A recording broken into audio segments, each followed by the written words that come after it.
अपने सहयोगी विधायकगणों का, फुरकान जी, आदेश चौहान जी, रवि बहादुर जी, वीरेंद्र जाती जी, ममता जी की तबीयत ठीक नहीं थी, तो जिन लोगों ने ये कैंपेन आज लॉन्च किया, मैंने 22 साल के अभी तक अपने काम टाइम में 2002 से लेकर और अब तक जनता की भावनाओं के अनुकूल अपनी बात रखने का काम किया। मैंने पिंडर घाटी से के ग्लेशियर के पिघलने की, ग्लोबल वार्मिंग की, गंगा प्रदूषण, यमुना प्रदूषण से लेकर बंगलौर नारसन के गन्ना किसानों तक की आवाज उठाने का काम किया। जब कोविड का टाइम था और ऑक्सीजन की कमी थी, तो जो मैं कर सकता था जनता की सेवा वो की, और उस बीच में ऑक्सीजन की उपलब्धता, राशन और दवाओं को लेकर मैंने आवाज उठाई, वेंटिलेटर पर आवाज उठाई। आपने देखा होगा जिस समय राशन नहीं मिल रहा था, उस वक्त भी मैंने माननीय मुख्यमंत्री जी से कहा था कि अगर आप राशन नहीं बंटवाएंगे तो मुझको आपके कोविड में ही आपके घर के सामने आकर बैठना पड़ेगा। तो उस बीच उन्होंने उसको राशन को फ्री बंटवाना शुरू किया था। आप वो सब फेसबुक वगैरह पर अब जिंदा रहता है। तो चाहे पशुपालन हो, चाहे युवाओं की खेलकूद की बात हो, चाहे महिलाओं के हक हकूक की बात हो, और चाहे जाति प्रमाण पत्र हमारे यहाँ एक बहुत बड़ा विषय हमेशा बना रहा। मैंने पुलिस महकमे के जब कर्मचारी एक ऐसी स्थिति में आ गए कि वो आंदोलन तक की स्थिति सुगबुगाहट आने लगी थी, तो सही या गलत मैं नहीं कह सकता, लेकिन अखबार आपके मीडिया के थ्रू आ रही थी, तो हमने उनके पे ग्रेड का मामला विधानसभा में उठाया। पुलिस संबंधित विषय था और बहुत गंभीर विषय था। उनके साथ साथ चाहे ओल्ड पेंशन स्कीम हो, और चाहे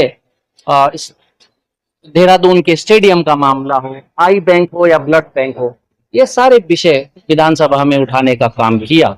अब आज इस चुनावी माहौल में उपचुनाव है, सरकार के नंबर पूरे हैं, लेकिन सरकार ने जी और जान लगा रखी है।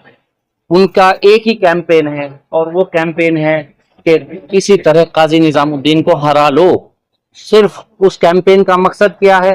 कोई उनकी सरकार स्थिर या अस्थिर नहीं होगी, उनका एक ही मकसद है, और वो चाहते हैं कि जनता की आवाज बनकर कहीं काजी निजामुद्दीन फिर विधानसभा में ना पहुंच जाए, उस आवाज को अभी यहीं दबा लो। एक ही कैंपेन है उनका, उनका जीतने में दिलचस्पी नहीं है। बीएसपी और बीजेपी की एक ही मुहिम है, और वो सिर्फ और सिर्फ मुझको हराने की कैंपेन है। खुद जीतने के लिए दोनों चुनाव नहीं लड़ रहे हैं। तो ये कैंपेन उनकी है। उस कैंपेन के खिलाफ, के काजी निजामुद्दीन हरा लो कैंपेन के खिलाफ, मैं उम्मीद करता हूं कि जनता यहाँ पर कांग्रेस पार्टी के पक्ष में मतदान करेगी, और अब उनकी भावनाओं के अनुकूल, जैसे मैंने पहले काम किया, मैं फिर कोशिश करूंगा कि उनकी भावनाओं के अनुकूल मैं काम कर सकूं। आज हम लोगों ने एक मुहिम चलाई है। जैसे हम लोग फील्ड में जा रहे थे तो चीजें निकल के आ रही थी। वोट मांगते समय या वोट की अपील करते समय तो लोग कह रहे थे कि भाई काजी जी बहुत अच्छे इंसान है, काजी जी बहुत अच्छे आदमी।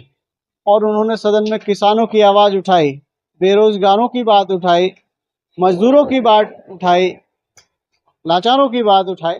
तो तमाम तरीके से बातें निकल करके आ रही थी। लोग कह रहे थे कि अब की बार 2017 से 22 के बीच में मंगलौर की पहचान उत्तराखंड में काजी जी की वजह से थी। काजी जी ने तमाम मुद्दे उठाए, और ये आवाज कहीं ना कहीं 2000 में जब बसपा के नेता चुन करके सदन में गए, मंगलौर की आवाज दब गई, मंगलौर के तमाम मुद्दों की आवाज दब गई।